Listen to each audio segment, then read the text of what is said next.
Welcome back, everyone. I hope you all had fun watching Mercedes Moné come back to wrestling to join AEW, as well as The Rock winning over Memphis in a pretty interesting way. Wrestling is on fire right now, or never fails to keep us on our feet. So, without further ado, let's get ready to rumble.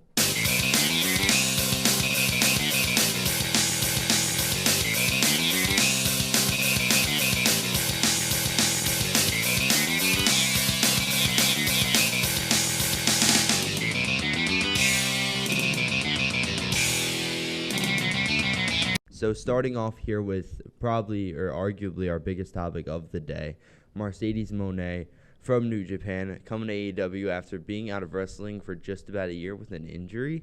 She comes back at Big Business and is all elite. I mean, I think her presentation was great. She was presented as one of those final boss kind of characters, and keeping that CEO gig was really the most important thing. And I think they executed her well. I think my only complaint here is her theme song. It just, at the start, it sounds a little bit too much like Gunther, and then the rest of it, I guess nobody really cares for. But, I think the presentation was good. I think a theme song change should eventually be in order. But besides that, I mean, Mercedes Moné in AEW, the energy is high. She's attracting a lot of more general fans that used to watch WWE or still watch WWE.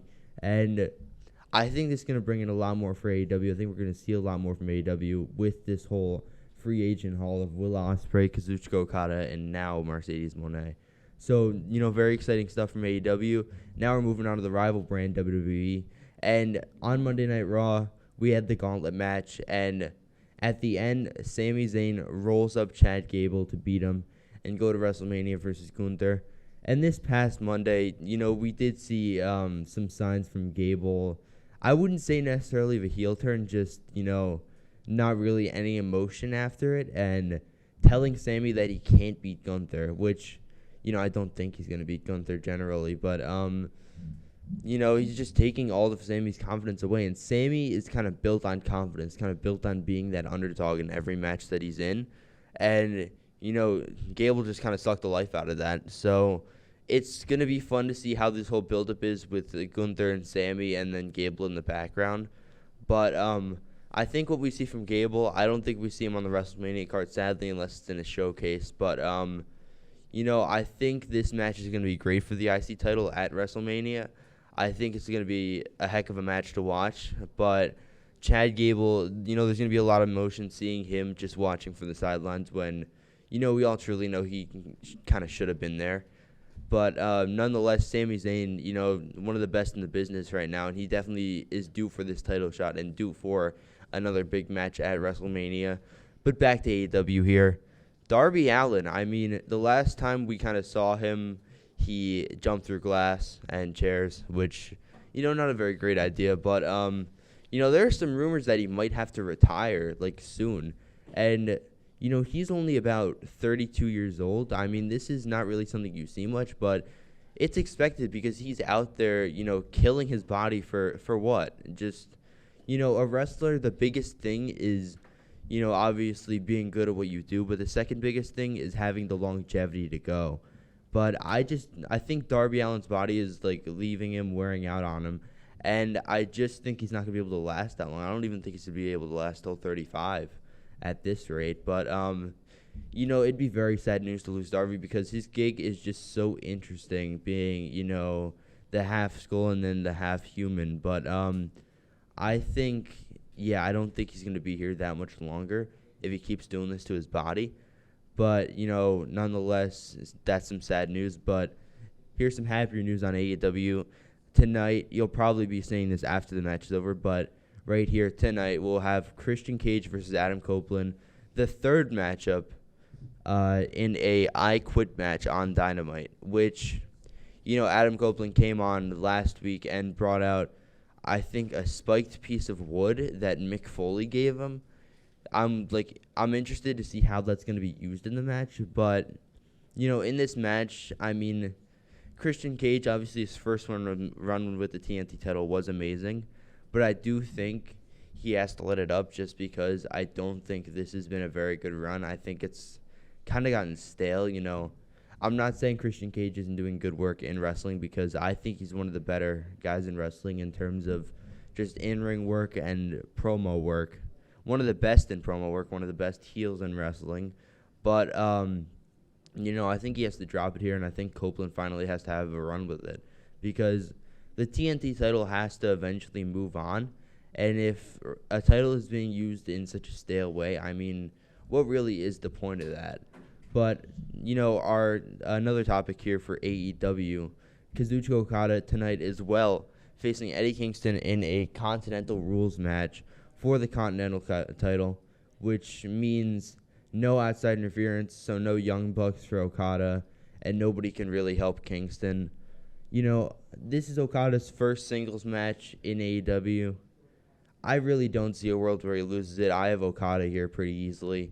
It's going to be a great match. I think Kingston holds his own, but I just don't think he's enough to stop Okada, especially in his first singles match. So here I have Okada. It's very possible that Kingston wins because, they've really built him up the last couple of months as, a big Triple Crown champion. But, I have Okada and I have Kingston slowly losing each title that he has. But I think the first one to go is the Continental title against Kazuchika Okada. But back to WWE here. The Rock had not one, but two songs that got us on our feet, with the first one being him bringing the Hollywood Rock song back for his theme song, which, got a very, very good pop from the crowd. We all miss Hollywood Rock. We knew this was kind of like a Hollywood Rock gig that he has now with the heel Rock. But we were just waiting for him to bring the Hollywood Rock song back.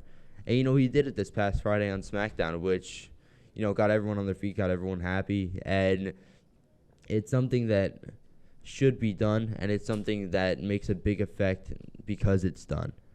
But the second song is obviously the Rock concert on Cody Rhodes, Seth Rollins, Cody's family, somewhat Seth's family, and as he likes to call them, the Cody Crybabies. And, I can't say some stuff that was in this song because, obviously, we're on YouTube here. But, it was a very funny concert. It got everyone on their feet. It got everyone shocked at some of the stuff that he said. And, it was a great segment, honestly, for what it was. And I think this is one of the better segments of the year.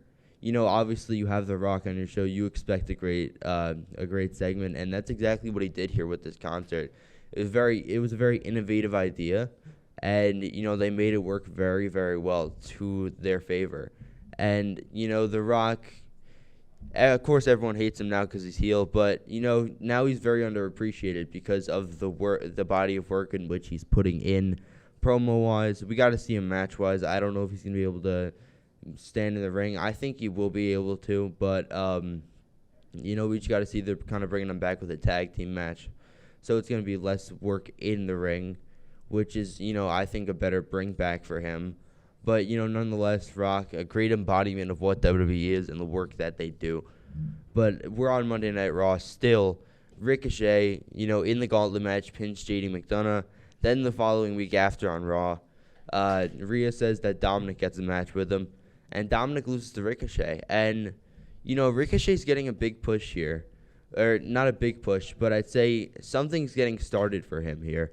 And, Ricochet has been such a talented wrestler, but he hasn't really been used in the way that he should since he was in NXT and he was a North American champion. I mean, they put the IC and the US belt on him in the past, but they never really got him in that world title scene, and they got a lot of other people in the world title scene on Raw because obviously, Seth's the fighting champion. I mean, they even got Jinder Mahal on the world title scene and they couldn't get Ricochet. I mean, I'm saying this now and I've said this before. If Ricochet was in AEW, he'd be a world champion because of the fact that he is just the type of wrestler that AEW wants, that AEW likes to use, the very athletic wrestler that can go, about an hour in the ring without slowing down. And I just think that this could be good for him because he hasn't really gotten anything in the past couple months. He's been inserted into those big matches, but he hasn't really got anything out of them besides in the Money in the Bank match. After that, he faced Logan Paul at SummerSlam, in which, they really elevated each other. But I think that this could be big for Ricochet. I'm excited for what's to come in the future. He could feud with some of the bigger Judgment Day guys, but, Ricochet getting something big here. What could this mean? And this is some future news here. The Rock confirmed for the Send Off Raw episode on, I think, April 1st in the Brooklyn Nets Stadium, and as well as CM Punk saying that he's going to make the trip to Philadelphia for WrestleMania, because obviously the first four letters in Philadelphia are Phil, and you can't have WrestleMania without Phil. So he says he's going to make the trip. Not really sure what he's going to do, but it's going to be a very exciting time to see him there at WrestleMania in person. And, I just can't wait for what happens there.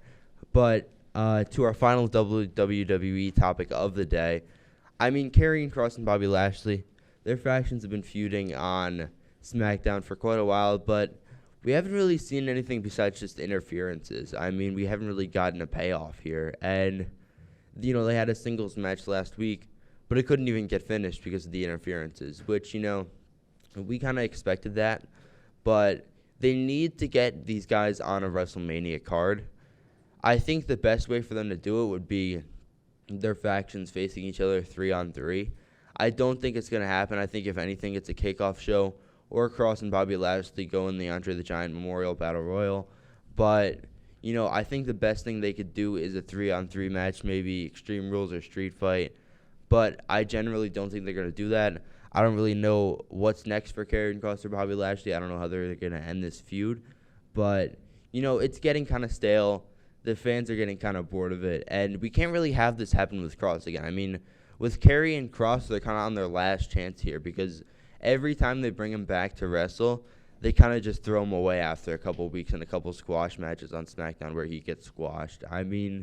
They don't use him right, and that's the worst thing about it. And, inserting him in a feud with guys like Bobby Lashley and the Street Profits obviously made names. It was a great thing. I was super excited to see how it would work out. But there's really no payoff here, and I truly think they have to end it soon or have it get done at WrestleMania. But our final thing of the day, we are going to have a WrestleMania prediction for one of the matches, which we're going to do the triple threat between Logan Paul, Randy Orton, and Kevin Owens. And here I have Kevin Owens pinning Logan Paul, but Randy Orton turns heel and RKO's Kevin Owens, because I think the Randy Orton heel turn has to happen soon enough for him to face Cody at SummerSlam, which, a couple months further down the line, so we got to wait for that. But they got to build Randy up as a big heel, and that takes time. So I think taking this much time would be the safest option for them. Randy, I don't think he ever gets boring, but, building him up to be this huge heel, one of the best in the business, would be a great idea. And obviously him not being included in the finish of the match would be the most sensible thing to do for his heel turn. Obviously, with this whole feud with Logan and kind of KO in there too. I think KO, after his match in the Royal Rumble versus Logan Paul, I think he gets his big moment here against Logan Paul, pinning him. But I think the biggest thing out of this match is Randy Orton turning heel. Sadly, that'll be it for us this week. But don't worry, as next week we'll be back with the newest wrestling news from AEW, TNA, and WWE. As always, thank you for watching, and we'll see you next week on Chairshot Wrestling.